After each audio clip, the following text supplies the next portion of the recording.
बहुत सालों पहले की बात है। एक किशनगढ़ नाम का छोटा सा गांव था। गांव के पास में ही एक जंगल था जो वीरान था। पहले जानवर यहाँ पे रहा करते थे, लेकिन सूखा पड़ने की वजह से सारे जानवर यहाँ से दूसरे जंगल में चले गए। इसका फायदा पास ही रहने वाले गांव के लोग उठाते थे। वो सूखी लकड़ियां काटते थे। कोई उन्हें बाजार में बेचने के लिए काटता, तो कोई घरेलू इस्तेमाल के लिए। एक बार एक लकड़हारा जंगल में एक बहुत पुराने पेड़ को काट रहा था। तभी उसमें से बहुत तेज एक रोशनी निकलने लगी। यह देखकर लकड़हारा बहुत डर जाता है। अरे, ये क्या हो रहा है? इतनी तेज रोशनी, मुझे तो कुछ नजर ही नहीं आ रहा है। क्या हो रहा है ये? तभी उस पेड़ में से अजीबोगरीब आवाजें आने लगती हैं।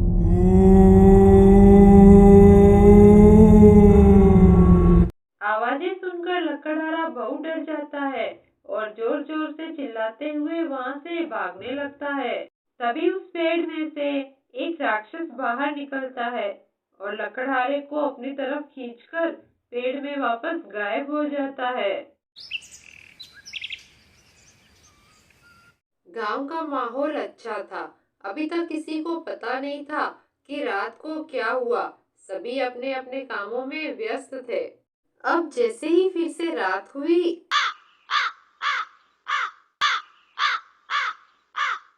पेड़ का राक्षस बाहर आता है और जो भी आदमी वहां से गुजरता उसे पकड़ लेता था।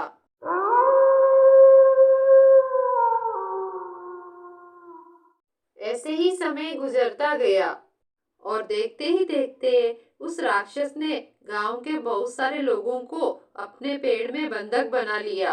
राक्षस सूरज ढलने के बाद अपने पेड़ से बाहर आता और जो भी गांव का उसे मिलता उसे पेड़ में ले जाकर गायब कर देता। अब चिंता का विषय बन गया। गांव के सभी लोग हैरान थे कि आखिर ये लोग कहाँ गए। आप सभी ने ध्यान दिया? सभी आदमियों के गायब होने में एक बात समान है। समान बात? वो क्या है भाई? हमें भी बताओ। सभी जंगल गए थे लकड़ियां काटने और वापस नहीं आए। हाँ रामू भाई, बिरजू सही कह रहा है। सभी जंगल से गायब हुए हैं। कहीं कोई जंगली जानवर तो जंगल में नहीं आ गया जो एक एक को मार रहा है। हो सकता है कोई खतरनाक जानवर वापस आ गया हो, क्योंकि अब जंगल फिर से थोड़ा थोड़ा हरा भरा होने लगा है। उसे खाने को कुछ मिला नहीं होगा, इसलिए इंसानों को अपना शिकार बना रहा है। गांव वालों को पता नहीं था कि जंगल में एक खतरनाक राक्षस है जो लोगों को बंधक बना रहा है। सभी गांव वालों ने मिलकर यह तय किया कि अब जंगल में कोई नहीं जाएगा। जैसे ही रात हुई, राक्षस अपने शिकार का इंतजार कर रहा था, लेकिन बहुत दिनों तक किसी को आते न देख उसे बहुत गुस्सा आया।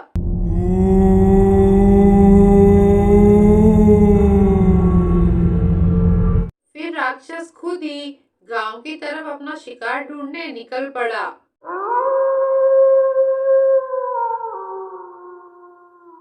राक्षस जैसे ही गांव के अंदर आता है, उसे एक आदमी दिखाई देता है और वो उसे पकड़ने के लिए उसके पीछे भागने लगता है।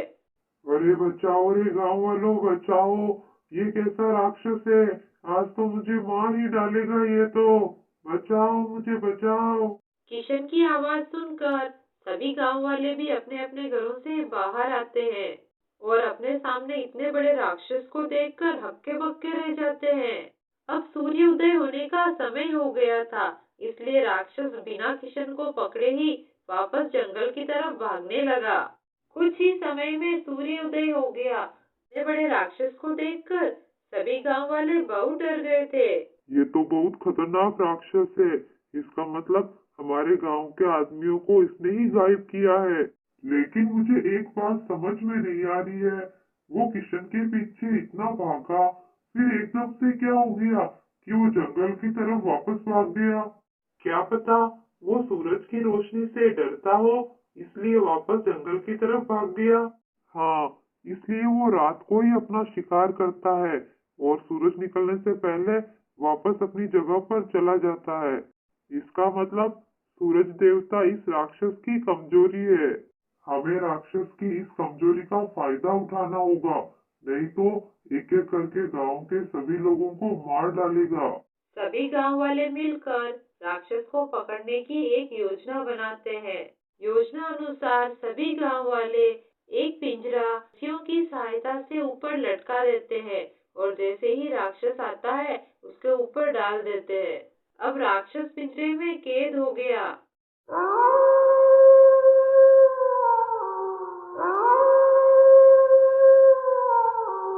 राक्षस की ऐसी डरावनी आवाजों से छुपकर सभी गांव वाले अपने अपने घरों में जाकर छुप गए। अब उन्हें इंतजार था सुबह होने का। कुछ घंटों बाद सूर्य उदय हुआ और सूर्य की तेज रोशनी से राक्षस जलकर भस्म हो गया।